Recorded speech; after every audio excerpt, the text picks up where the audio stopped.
саламатсыздар Самсонов бойынша бірінші практикалық жұмыс, яғни төрттік кезеңді жүгіңдер картасы деген практикалық жұмысты жасап көрсететін боламын. Бұл үшін бізге Самсоновтан файлды жүктеп алып, бұл жаққа қосу керек. Бұл кезде онда exercise 1 деген папка шығады. Оның ішінде ондай файл деректер бар, папкалар. Соның ішінен бізге water polygon дегенді бірінші қосамыз. Оның түсін көк түске ауыстырамыз. Одан кейін тематиктің ішінде view deposit деген, яғни төрттік шөгіндердің картасын қосам. Бұл одан кейін оны түсін ауыстыру керек болады.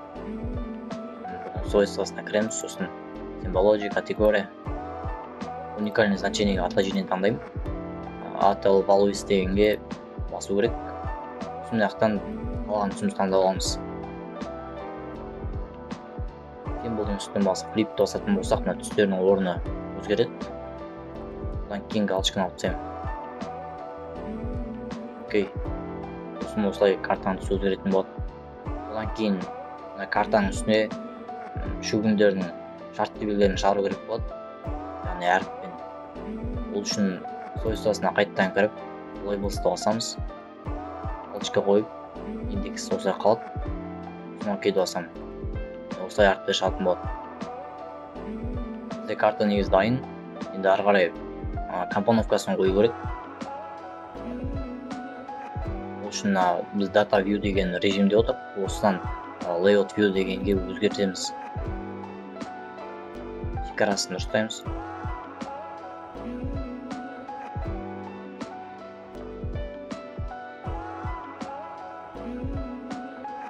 Компоновкасында тақырыбы болады, масштаб, шарт белгі және градус торларын қою керек. Бұл үшін үстінде insert деген жерден тақырыбын қойып аламыз, title.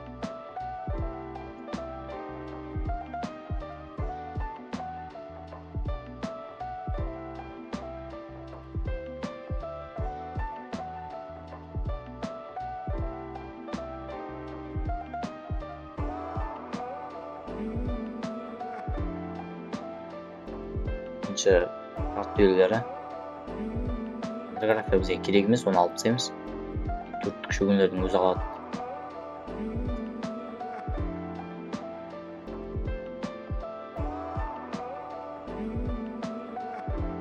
Енді масштабын қоямын.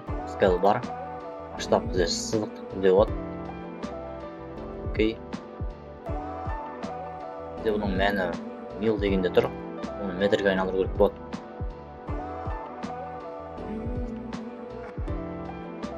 Окей басып. Енді соңғы ол градусты тұр.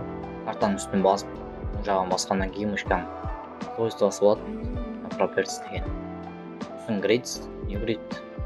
Сосын measured grid дегенге қоямын. Осылай картамыз дайын. Енді ары қарай тек қосымша тапсырмалар бар. Атрибуттық кесте бойынша. Ол үшін біз мынадан простой режимге өтем. Қайтадан жаңа data view дегенге. Сосын жақтан waterline деген қабатты қосам. Waterline деген бізде жаңағы екі өзен бар, Язвица және Чолоховский деген. Осы екі өзен қосылады. Бұның атрибуттық кестесін ашып қарайтын болсақ, менде мына жақта Чолоховский және Язвица деген екі өзеннің атауы бар. Ал кейбіреулерде ол өзеннің аттары шықпайды. Оны қолмен енгізу туралы айтады. Оны қолмен енгізу үшін бірінші аяқтан атын қосып аламыз, labels'қа кіріп, галочка қоямын. Түсін көкке ауыстырам. Сосын оның орналасуын, әріптердің орналасуын. Curved деген режимге қоямын. Яғни әріптер өзен бойынша қисаяды. Сосын окей. Міне атау шығады, мына жақта Язвица, үстінде солтүстікте. Оңтүстігінде Чолоховский. Енді осыны белгілеп аламыз. Бірінші editorды қосам. Editor қосылады. Сосын selection'ға басып, make this only деген таңдаймыз. Editorдың ішіндегі мына қара указканы алып, өзеннің үстіне басам. Сосын атрибуттық кестені ашып қарайтын болсақ, осы өзен боялды ғой. Сол боялған атрибуттық кестесі де боялады. Қай жерде мысалға мына Язвица дегенде атау болмайтын болса осы жерге атын жазу керек болады. Дәл солай Чолоховскийде қарайсыздар. Атрибуттық кестені ашып, міне Чолоховский өзі боялып тұрады. Осылай қолмен енгізуге болады. Енді келесі тапсырманы стопты басып тастаймыз. Келесі ол координаталық жүйелерін қосу керек. Ол үшін geopoints деген қабатты қоямын. Оның символын ауыстырамын.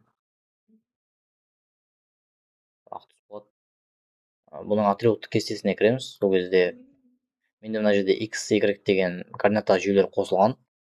Оны қосу үшін мына жерде table options деген бар. Сосын add field. Name дегенге бірінші x басамыз. Тип float болады. Сосын OK басасыздар. Сол кезде мына жерге x деген шығады. Дәл солай y де қосылады. Сосын x-тің үстіне барып мышканың оң жағын басқан кезде калькулятор геометрия деген бар. Yes. Сосын мына жерге бірінші x, сосын метр болады. OK басасыздар, сол кезде мына жақта мәндер шығады. Y де дәл солай. Y таңдап, метр таңдаған кезде осындай мәндер шығады. Осымен практика аяқталады.